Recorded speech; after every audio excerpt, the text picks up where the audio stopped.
Hello, and welcome to the first of a 4-part Flipping the Table series recorded at the Old Salt Festival, held June 20th through the 22nd in the Blackfoot Valley of western Montana on the 50,000-acre Mannix Ranch.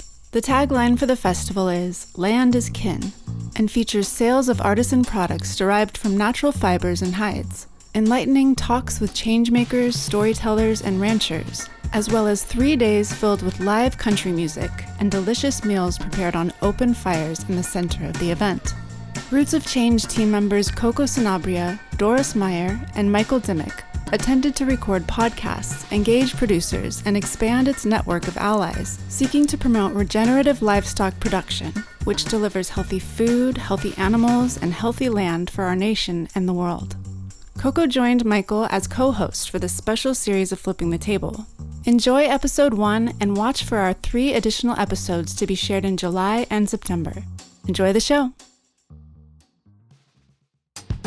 Just 1 year back, I learned about the Old Salt Festival when I did a podcast with Cole Mannix, the CEO of Old Salt Co-op and a member of the Mannix family, which has been cattle and sheep ranching in the Blackfoot Valley of Montana since the 1880s. Mannix Ranch is one of 4 partners in that co-op, which you can learn all about in our June 2024 podcast. Today, in this first of our 4-part pod series featuring voices from the Old Salt Festival, you will hear from Taylor Ophus, a member of the Mannix family who stewards a piece of their very large ranch. In conversation with Taylor, you will hear from Sheldon Atwood, who is founder and CEO of Western Ranchlands Corporation, which is a powerhouse in the work to help land stewards identify the multiplicity of ecological, social, and financial capital that can be generated by the land that is intelligently cared for with at least 4 goals in mind. And these goals are good stewardship, community consciousness, personal and professional development, and long-term profitability. They will help us understand how a modern ranch meeting the ecological, social, and financial challenges of our day can operate. And this brings me to the first conversation in this 2-section podcast, which is with Cate Havstad-Casad, a rancher, a farmer, writer, and the founder and CEO of Range Revolution, which crafts its stunningly beautiful leather products from the hides of cattle raised using regenerative practices. This means animals living on a nutritious and diverse array of grasses and forbs. It means cattle moved to allow pastures to rest, and cattle that are not fed synthetic growth enhancers. Some regenerative ranchers are even tolerant of wolves and grizzlies, which is a story for another time. Both these 2 linked conversations today, captured at different moments over the 3-day event, reveal the amazing diversity of products and services that are provided by land that is well cared for. All 3 of our guests are fostering beautiful, life-affirming diversity on large landscapes. They help us understand why the Old Salt Festival uses the tagline, "Land is Kin."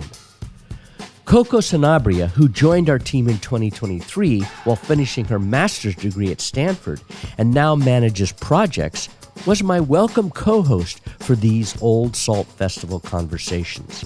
And our organization's most able diplomat, Doris Meyer, was instrumental in inviting and shepherding our guests to our podcast outpost within a large teepee-like tent adjoining the stage and hay bale theater where enlightening talks were held, and which was only a couple of 100 yards from the music stage, where over a dozen different bands performed across the 3 days and kept the people dancing each night. Before we begin, let me say that the Old Salt Festival is an event not to be missed if you love nature, beautiful vistas, open fire cooking, and meeting a rich diversity of good human beings.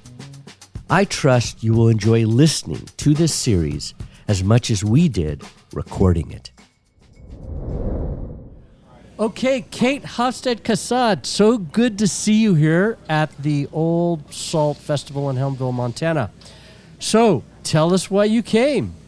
I came to the Old Salt Festival. This is my third year here. I came with my company, Range Revolution. We are a leather goods company. We produce leather products using hides that come from regenerative American ranches. We have been a sponsor of Old Salt all 3 years from the very beginning inception. And so we have a booth here in the beautifully curated makerspace where we sell our goods. And they're absolutely gorgeous, absolutely beautiful stuff. I can't believe it. Thank you. And I come also just as a human being who manages a farm and a ranch also in Central Oregon. And I come to, it's like a reunion. I run into a lot of my peers and friends, new and old, and I come to get a fresh perspective and go back with inspiration and get my cup filled and reconnect to community who's doing a lot of the really, really challenging work that I'm also doing. Which is, how do you make a ranch work and not be in the commodity market or be in the commodity market? Either way, it's hard. How do we build markets outside of the commodity system that actually allow for more life? Yes. I should just tell the audience that you were the moderator for the last panel, which was Land is Kin, and you said that. How do we manage land for more life? It was probably the thing that stuck out most for me in that panel because of just that phrase. Mm-hmm. So, why don't you connect that to, they asked you to moderate that panel, which was the final panel, Land is Kin, which is the theme of this event. So why don't you talk about how you came to be the moderator, why you wanted to do that or were willing to do that, and how it connects to that phrase. We'd have to ask Western Landowners Alliance why they think that maybe they ran out of other people. No, I don't think so. I formed a relationship with all these people. Our conversations have been intertwining for 3 years now. I've gotten very familiar with the work that they do. I support any initiative that I can that Western Landowners Alliance or Old Salt or Women in Ranching, any of these organizations, if I can lend my support, whether it's through my voice, preparing to moderate, preparing to speak, I'm here. I'm so invested in the success of the Old Salt story. I'm so invested in this imagined future that we're all building towards that, however I can contribute, I'm here to contribute. Mm-hmm.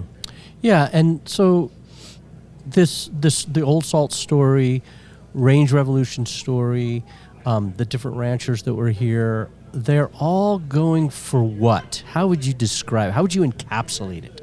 I mean, we touched on it. We're going for differentiated markets that are regionalized, that are decentralized, that are more resilient than the consolidated commodity system, which has had, the foot on the neck of the farmer and the rancher for decades. Mm-hmm. And so what we're going for is building these alternative markets so that we can operate in a way where we take great care in the work that we do. We like Hillary and Andrew Anderson, who I just moderated that panel of. Yeah. We're managing for more life. We're actually valuing the ecosystem services that these ranches are providing. We're reconnecting I want to stop using the word consumer after chatting with John Alexander this weekend and instead say citizens, reconnecting citizens to the food on their plate, because there is no relationship more intimate than the thing that we're putting in our body that literally makes us. Right.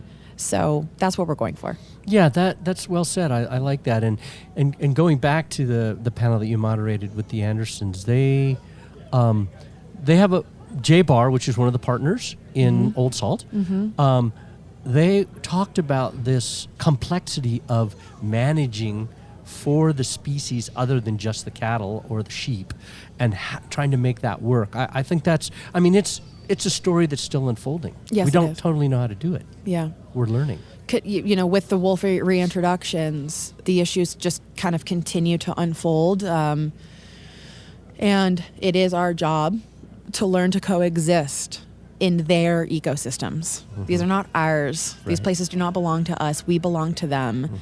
And I think the vision of the future of the ranching industry, in my eyes, is one in which people like Andrew and Hillary Anderson are modeling what is possible, and they will be very, very humble and honest in that it's not without its failures, it's not without losses, and not without a huge amount of work.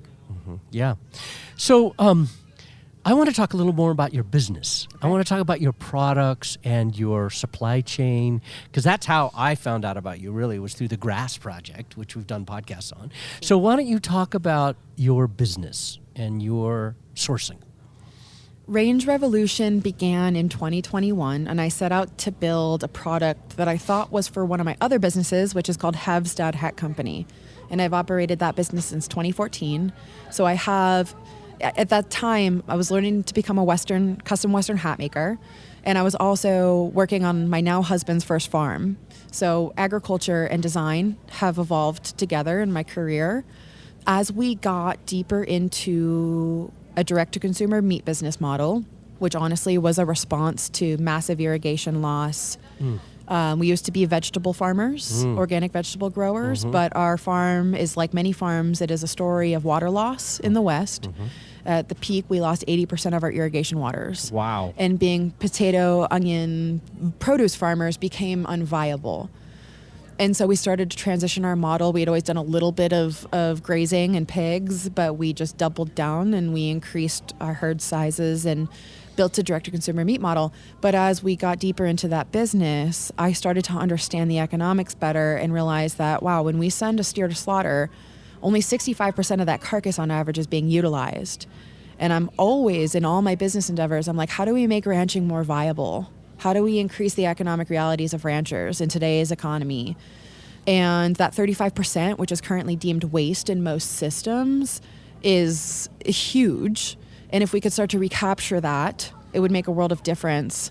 And there's also just like there's a values in, spiritual argument to be made for like waste. There is no such thing as waste. And actually, like Wendell Berry talks about, an economy of peace. There is no economy of peace when you have these massive waste streams. Yeah. So anyways, that's what started me down the rabbit hole of, wow, okay, every year in America, 5 million cattle hides are going into the trash. Yes. Isn't that unbelievable? It is unbelievable. And then when you start looking, okay, well, say you walk into any old store and you see a leather goods, where does this hide come from? You realize the supply chain is extremely opaque. And if you can find any level of traceability, a lot of them are coming, it's a globalized supply chain. So a lot of them come from Brazil. A lot of them are from systems of deforestation. So it felt like two massive problems that could be changed with the right design mindset. And so that's what led me to start Range Revolution. And Which is a great name for a you. business. Thank you. Range Revolution.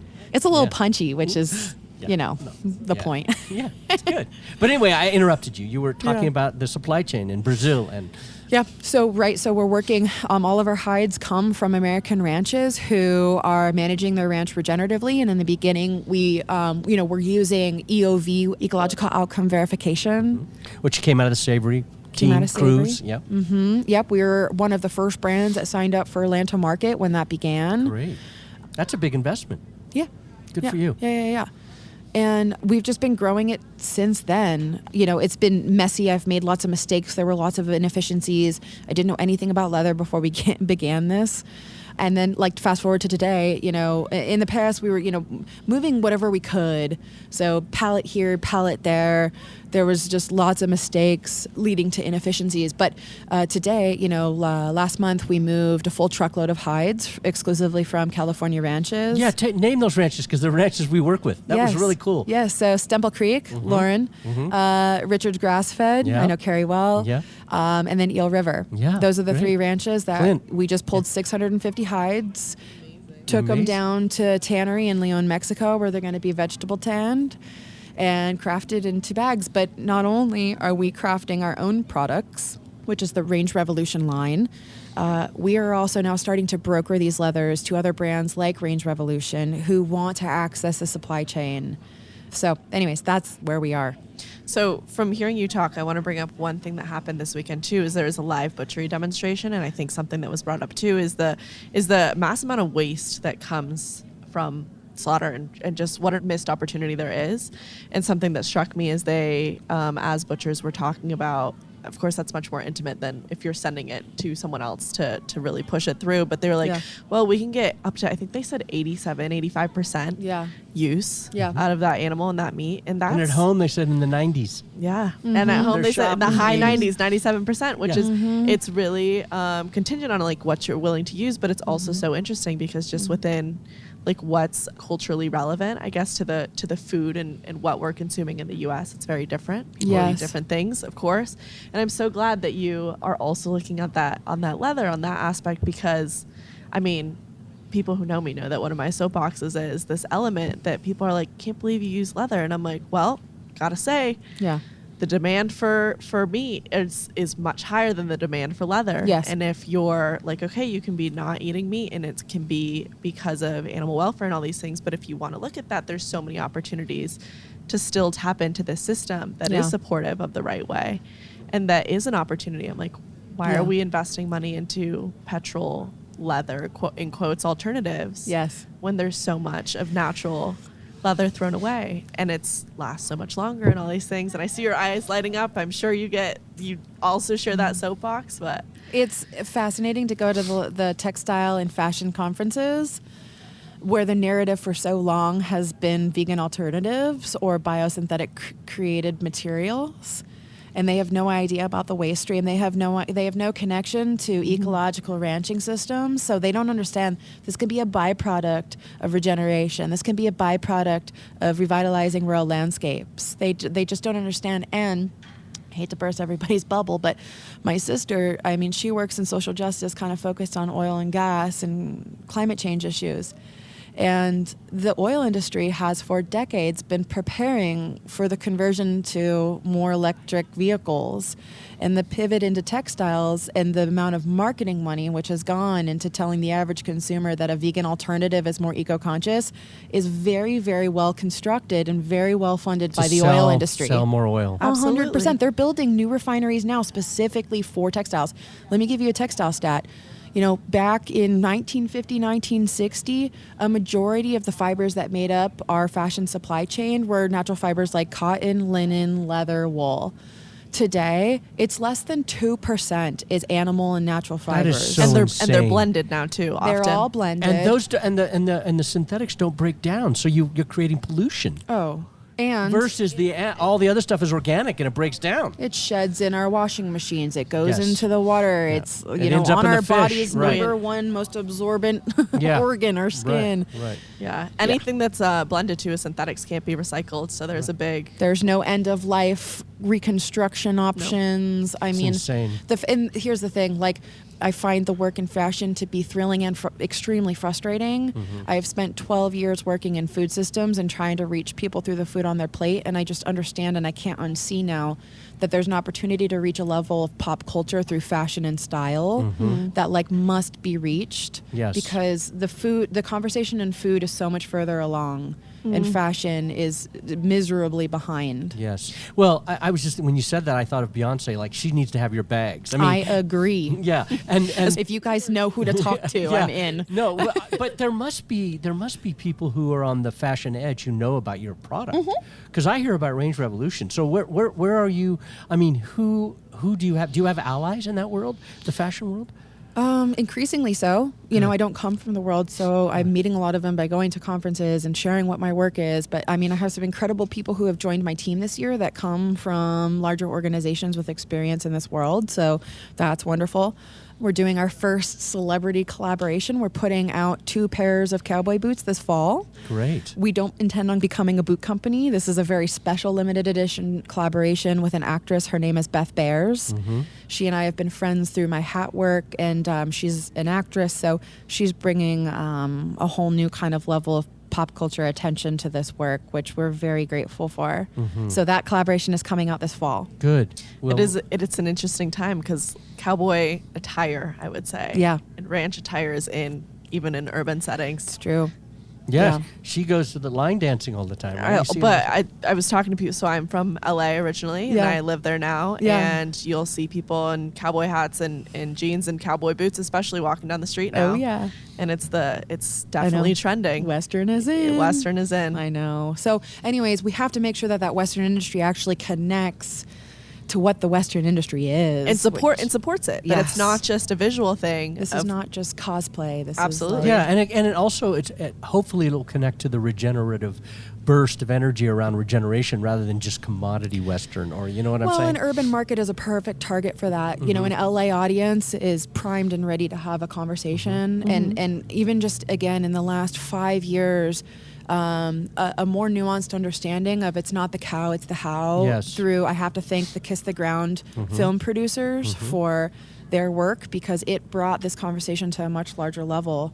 So yeah, we're in a wonderful position and time to have this conversation, and I think that it's an education thing. The consumer doesn't understand that 70% of the fibers in our supply chain are petroleum based, and that is something that we can actively change through our decisions. Purchasing decisions. And there's decisions. The availability in many cases. Yes, yeah. Well, so that's interesting. So the next few years is just about expanding the market, building more allies. And so tell people how they can find you. Yes. So we sell online, rangerevolution.com. We have a couple handfuls now of retailers around the country, and we're always seeking to bring in more independent retailers and boutiques who want to have a beautifully curated, regeneratively sourced leather line. So find us online at Range Revolution. You can find us on Instagram at Range Revolution. I do some writing on a Substack. Oh, great. I believe it's titled Range Revolutions. Great, okay. And I write about more than just the business. I write about ecological stewardship and food systems issues. Those are probably. Do you the have a best book in you about your journey? When I feel like I've got wisdom to share. Yeah. So a few more years, maybe. It's coming. It's coming. Have two. I have a 1-year-old, and I have an almost 4-year-old. Oh my gosh! So I'm being very a la Helen Ree Banks and her kind remarks. Yes. Say no sometimes. Right. Not now. Right. No, that's huge. Yes. It's a lot. Trying not to burn out. Yeah. Well, good for you. You guys have been here the whole time. The festival is now over. We're watching them break down behind you here, and there are fires burning out there because we're all freezing to death. Yes. It's cold today here in Montana. But anyway, Cate, it's been a wonderful experience to meet you finally after hearing about you for a long time, and spending this time with you. And we will be in touch and hopefully see you in Sacramento in the fall. Yes, I would love to see you then there. All right. Thank you. Thank you. Bye. We hope you're enjoying this conversation of Flipping the Table. Please subscribe to this podcast and write us a brief review and give us a rating. These help us to improve the show and to build our audience. More listeners will help grow the movement to make food and farming solutions to many environmental, health, and social problems we face. It's easy. Please subscribe, review, and rate. And now let's dive back into the conversation with Sheldon Atwood and Taylor Ophus. Sheldon, Taylor, nice to be with you here at the Old Salt Festival. What a day. We've had every kind of weather going on. It's colder today, isn't it? It is a little bit colder. So, Sheldon, you were invited. Why? Yeah, Cole Mannix and I met up at a conference in Tucson here called Ranch of the Future that was sponsored by the Western Landowner Alliance group. And we had a little bit to say about different models and different ways of doing ranching that capture value for producers, but also for the people what want the other things that come from the land beyond just meat and fiber. Open space, wildlife habitat, healthy watersheds, other types of things, hunting, fishing opportunities, or functioning ecosystems, or healthy communities and stuff. And so he asked me to come here to the Old Salts Festival and talk more about how that translates into opportunities for producers across the value chain. And you did that yesterday morning, and there was a big crowd for you. There That's was, good. yep. Okay, so Taylor, you're part of the Mannix family, the ranch, your operation here. Absolutely. So tell us what you do. A little bit of everything. Working with the family, my wife and I, she's a Mannix, Ashley Mannix, is the 5th generation on the ranch here. And we married in and we moved out 3 years ago. We helped before that, but moved full-time out here, quit our city jobs, and came out and just tried to help forward the ranch and the ranch causes. Great. And are you from Montana? I am. I'm from Big Sandy, Montana originally, so up on the High Line. Little different country down here. Okay. Cool. And you're actually from Canada, right? Yeah, that's right. Alberta, Canada. Alberta, Canada. Yep. Wow. And so how did you get into this world, Sheldon? Yeah, I actually had grandparents on both sides that had large ranch interests and stuff.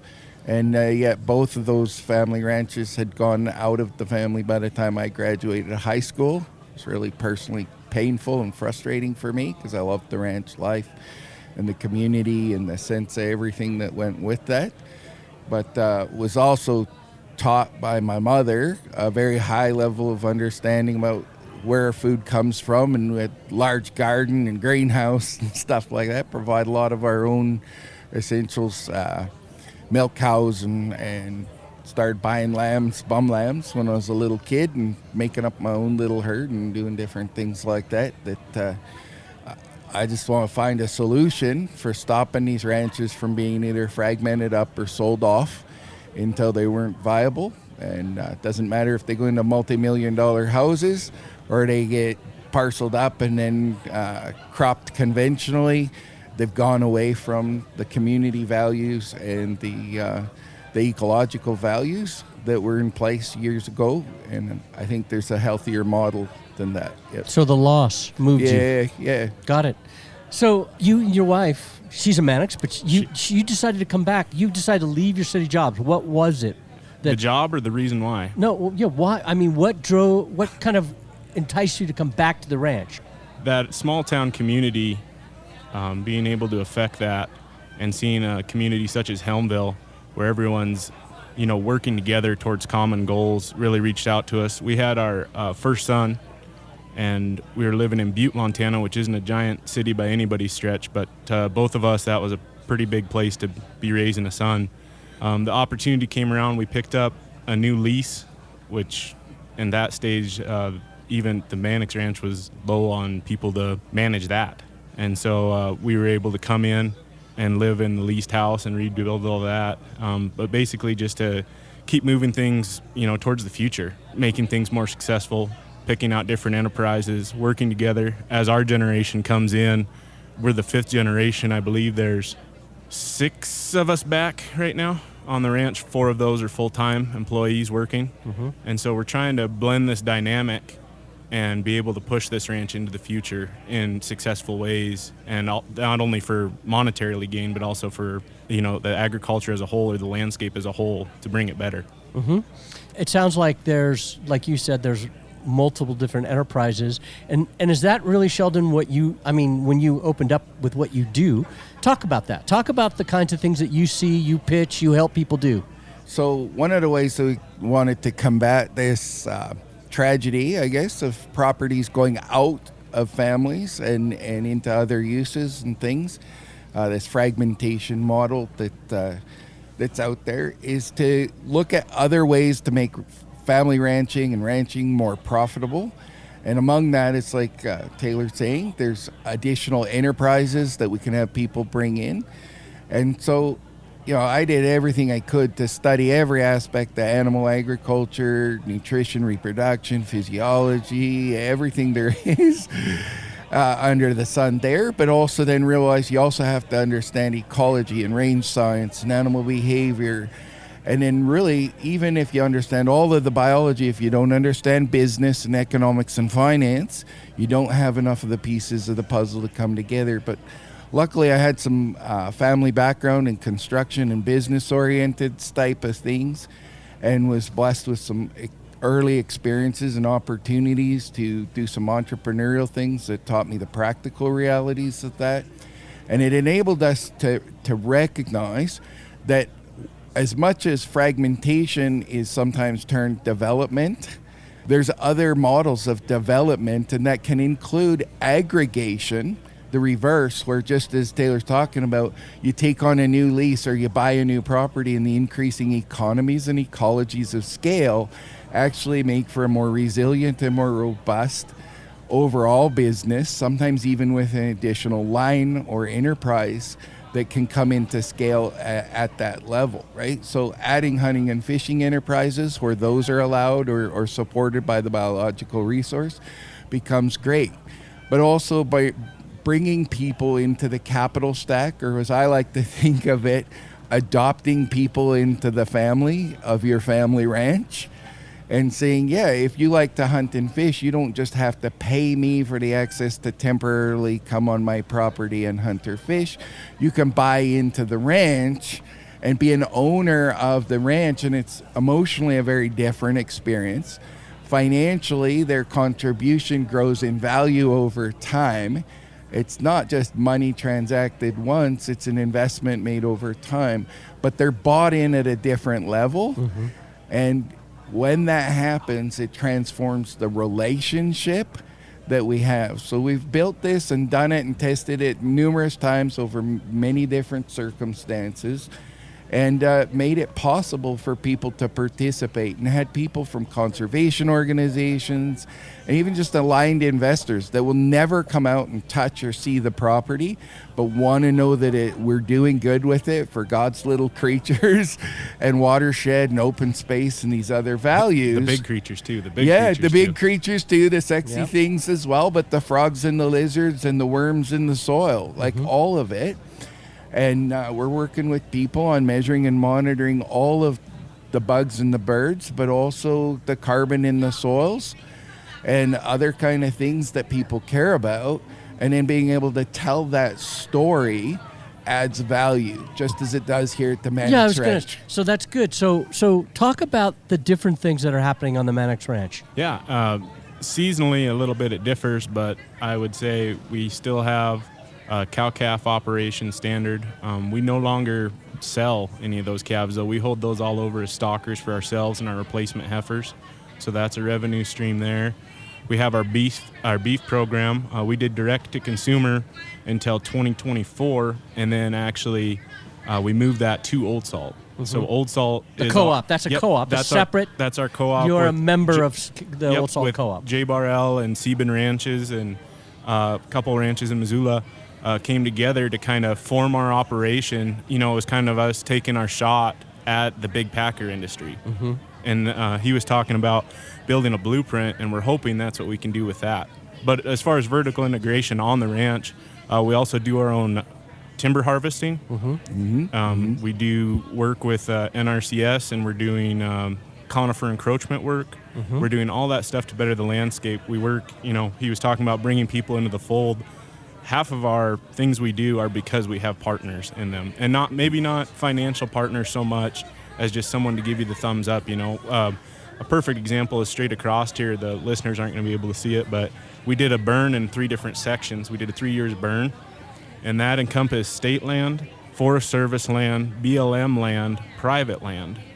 And to work with all of those people together and be able to come together and do something like that was just phenomenal. There was people out writing articles on the idea of working on a landscape management instead of the fire ends at the fence line or the weed spraying ends at the fence line, and being able to incorporate all that, you know, into a much larger picture. So a large collaboration, and you were doing the burns to mitigate fire damage. Yeah, we had some conifer encroachment up there, so that cleaned up some of that. There was actually some sagebrush encroachment onto native rangelands, which is ironic because in some of the places they're planting sagebrush, and in some of our areas here they're burning sagebrush. Right. But that's all, again, with those partnerships, you bring in the professionals that know what that land needs, and then to be able to have boots on the ground and get that stuff done really adds to the overall picture of the Do you ranch. guys have a hunting operation? We don't. That's one of the low-hanging fruit we hope we never have to pick. Because? We love sharing it. We love sharing it. We turn one half of the ranch turns over into block management every year. So that's a public access program in Montana that doesn't cost the hunter anything. They have to sign up and go through a thing. We also have shoulder hunting for elk management, so for our cow elk. And then we have family and friends that like to hunt and like to bring that resource home. And so to be able to still share that without it being worth a dollar. Monetized without being monetized. Yep. And it's definitely there. That's a relationship builder. Yeah, for sure. But It's tempting. It's a tempting Yeah. fruit to pick, but you hope you don't have to right now. In our case, anyway. Yeah. I know a lot of ranches in California where we're from, they do hunting programs because it's good revenue, Yeah, absolutely. particularly in a drought. Well, we just came from a talk where Cole Mannix was answering some of the same kinds of questions, right? And earlier this morning, we were on a pasture walk where they talked about the fire program that you guys have been a part of. And what's cool about those partnerships is that, as you say, sometimes they're invested with money, sometimes they're just invested with their relationships or their knowledge. And all of these things are different currencies, right? People can participate and you can trade cash, or you can participate and trade your knowledge, or you can produce these outcomes, and the dividend people get in the family continuity, the family passion for the property might center around that opportunity to hunt together, right? Or these other things, or you invite other members of the community and then you strengthen those bonds. And so you're monetizing through the resiliency and the strength of your community into a more robust business that's more vested in all those upstream, downstream products. And as Cole just talked about, he's relating to how they got a below market rate loan to grow the meat business because of the ethic behind the land stewardship here that flows through every part of Old Salt. Yeah, he said a 3% loan. That's amazing right now. Right now, absolutely. Incredible loan. Right? So they are monetizing, and they are monetizing it. And those people aren't just being stupid and giving their money away free. They're saying, no, we value multiple things. We value community. We value the outputs, the ecological stewardship. And they're trusting that the Mannix family is essentially what we call a proven steward, and they're supporting them, and their constituents are happy and honored to participate in that transaction. I mean, you're investing in human capital. So there. it's all roots of change. Yeah.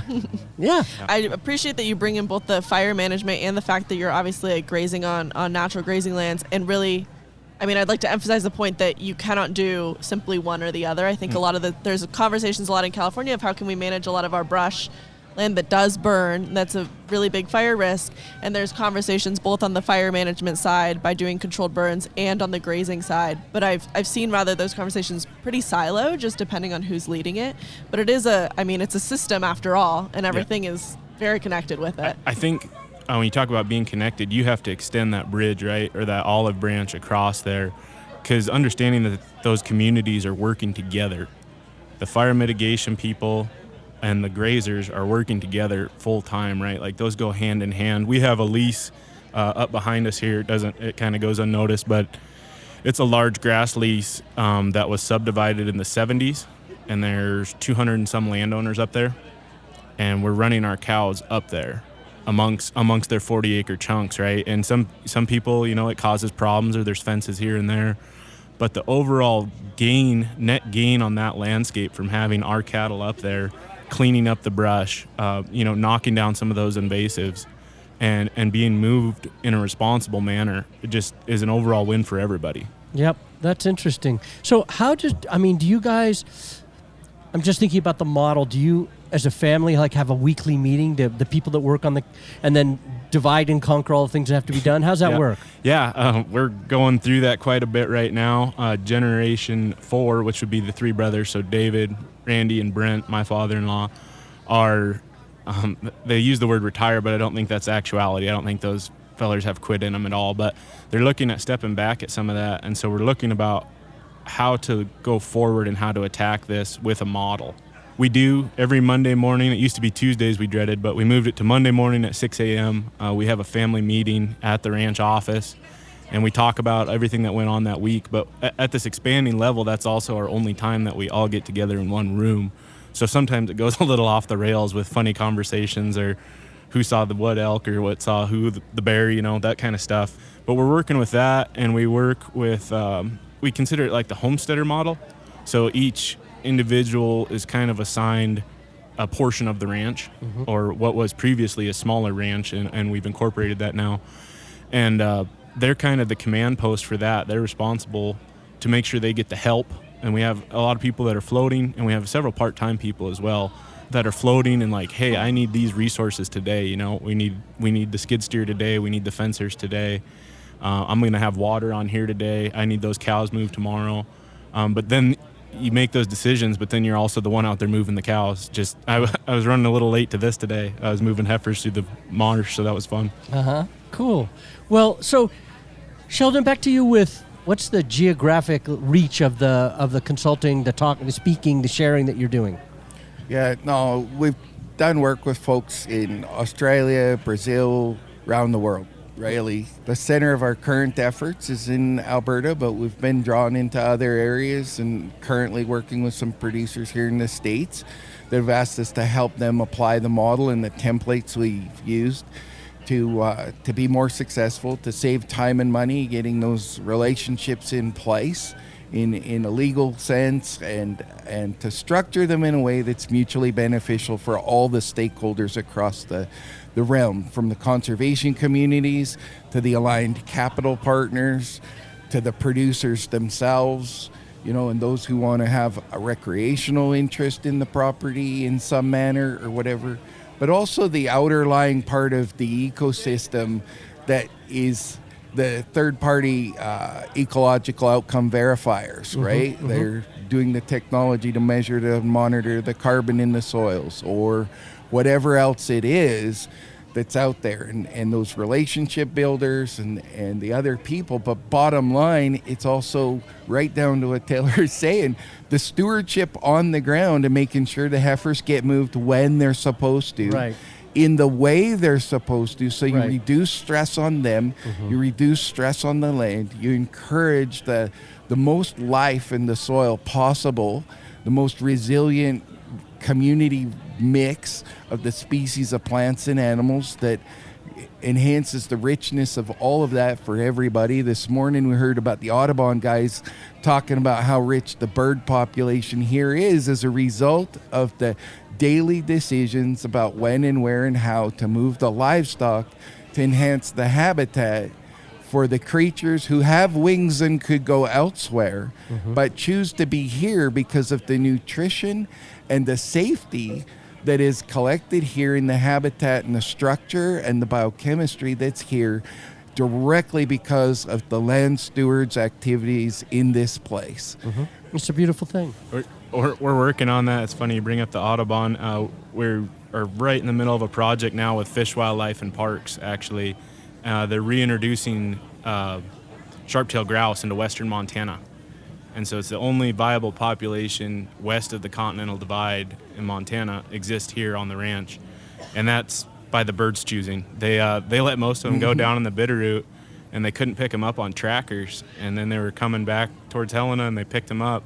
And there they were on our ridgeline. Wow. And since then, they've been able to introduce, another 200 or so captive birds onto the landscape. And now we have a self-sustaining population of sharp-tailed grouse right here in the valley, which is pretty awesome. They haven't been here. Last one was recorded in 92, I believe, is the last one they had sighted here. And wow. That is incredible. It's a beautiful example of what good stewardship does, right? You're actually increasing biodiversity. They're about to start behind us over there, so we're going to have to call this to an end. But I want to thank both of you very much for both of what you're doing, like on the ground, boots on the ground, doing it every day. And you, Sheldon, who are spreading the good word, actually, to bring more people into what you guys are doing here, Taylor. Thank you so much. And I think that would be my call if people wonder how to get more involved. Time. People's time is what is needed here. Sheldon's out here reaching out to communities and the next generation of agriculture across the United States. And there's money, there's philanthropy, there's all that reaching out there, but people caring and willing to put that time in to make the sacrifices and make it happen, make it a reality, right? The theory's a reality is the important part of that. Thank you. We hope you enjoyed the show. Please share it with your friends and listen to our next monthly episode of Flipping the Table, hosted by Roots of Change, a program of the Public Health Institute, a nonprofit organization dedicated to building a healthier world.